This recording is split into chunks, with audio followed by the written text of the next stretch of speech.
Sometimes I think I should call the 5 a.m. session Morning with the Tao, Waking to the Tao, because it's truly what we do. We wake to the Tao. We wake to the ever-present reality of what is. Nothing has to be done. We don't have to wake up and wish for life to be present. We don't have to wake up and say, please grant me a breath. Please grant me a sunrise.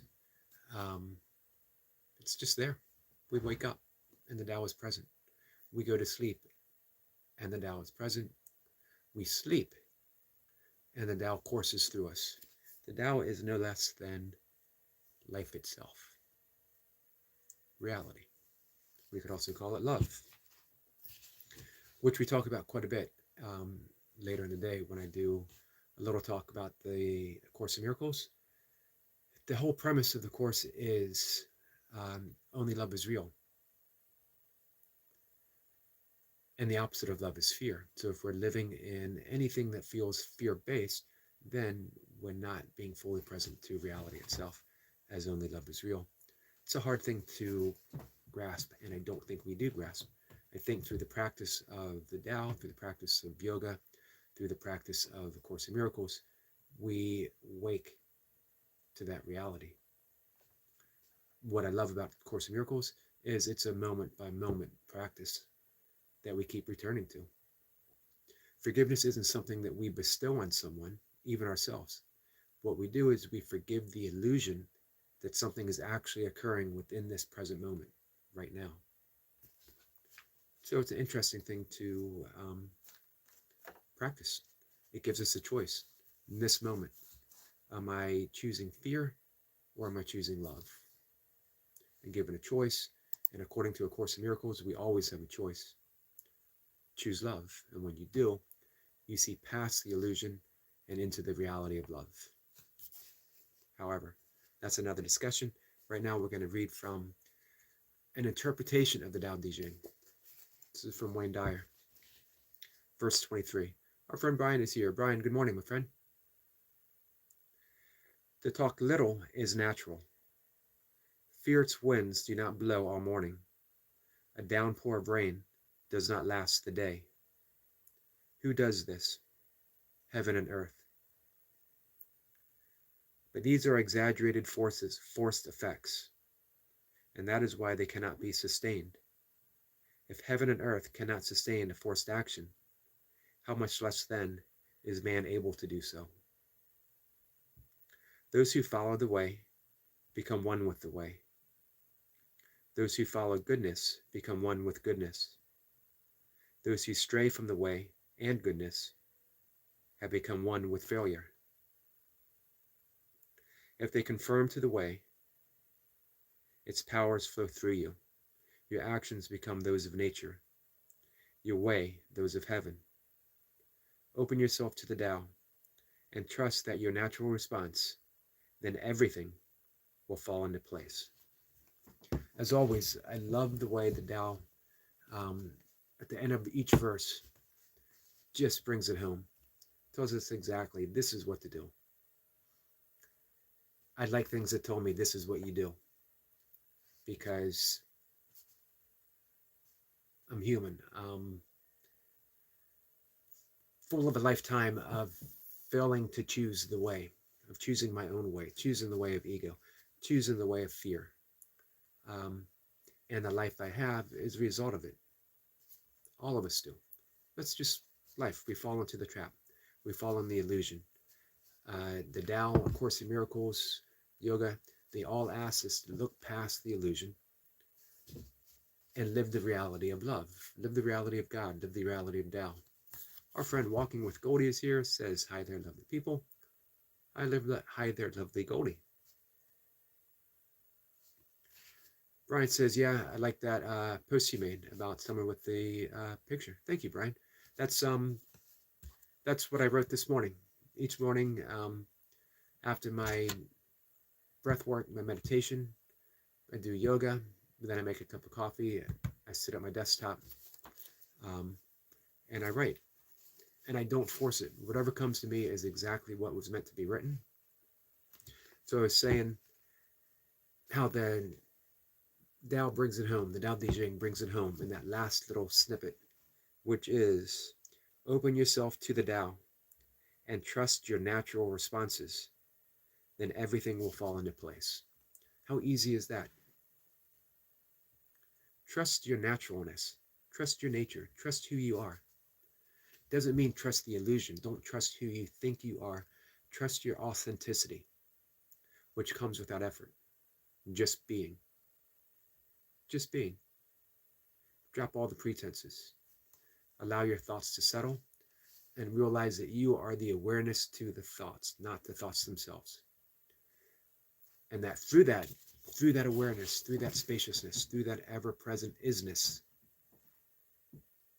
through the spaciousness that God grants us, that we are, we just settle. We settle into the reality of love. And we can always return to it. It's a beautiful way to live because it's the only way to live. Everything else is living within an illusion. The illusion of the world that we see, which is full of fear, full of hatred, full of turmoil, full of war, full of starving children. And when you say that's an illusion, people say you're denying the suffering of the world. And I'm saying, no, I want to heal the suffering of the world. And I can't feed every single starving child. I can't stop war. I can't stop hatred. I can't fix an illusion except for within myself. And I can see reality. And then I can urge other people to wake up, because within the reality of love, no child is ever left starving, because we have enough. We have enough resources. We have enough people. We have enough everything that every single starving child has the food they need to eat each and every day. But because we live in the illusion of separateness, we allow children to starve. Because we live in the illusion of separateness, we have warfare. Because we have the illusion that there's simply not enough. There's not enough peace. There's not enough territory. There's not enough food. That's the illusion. We have enough food. If one person can eat a double bacon cheeseburger, imagine if you broke that cheeseburger into just cheese, just a single burger, whatever. Do you see what I'm saying? That we live in a world where there's excess for some, and they suffer the diseases of excess. Most people suffer diseases of affluence. The vast majority of people in the world suffer diseases of affluence because they eat too much, they stress too much, they indulge in the busyness of life. And then we have a small percentage of people who are suffering diseases of lack, starvation, malnutrition. Do you see the split dichotomy between the two? How about if the people suffering a lifestyle of excessness give a little bit to those who don't have enough and see what happens? I don't know, guys. I don't have the answers. I'm doing what you guys do. I'm living each day. I'm living each moment. I'm seeing what happens. I'm seeing if I can forgive the illusion and enter the reality of love. Each day that I practice, it happens a little more. In Jewish mysticism, in the Kabbalah, they say we have the 99% world of reality, which is love, which is heaven, which is Godness itself. And we have the 1% world of the busyness of life, of warfare, of suffering, of starving people. But every time we make a choice to love, we bring a little more of that 99% into this world. Each and every time. That's the choice we're given. Each moment, the choice we're given. That's why the Course in Miracles says, choose only love. Choose peace instead of this. Any single moment that you have the opportunity to say to yourself, I could choose peace instead of this, you literally have the choice. I can choose peace instead of this. Let's see, Blue Devil says, have you ever been to the penitentiary? I have not. I've been in a holding cell a few times, though. None of it's fun. I've worked out with people who were in the penitentiary. I worked out with the person who was um, 220-pound state penitentiary powerlifting champ. This was back in the late 80s, early 90s. Um, yeah, it's a tough row, man. So, Blue Devil, appreciate you joining in. Everyone that I've met who spent time in a penitentiary. Also, two of my best friends, uh, prison guards. Everyone I've met who came out of the penitentiary, they don't want to go back, and they changed their lives around. They chose a different reality. They chose a reality. Let's say they chose reality. Maybe a better way to say it. So, guys, it is just about time for me to go out and take a walk. Um, Past 5 o'clock. Sun's not up yet, but it's getting closer. The past few mornings have been, as every morning, have been filled with magic, but the past few mornings have been filled with the magic of deer, foxes. I had a great blue heron. Pretty amazing. Let's see, Brian says, have a good one. Eric, you too, Brian.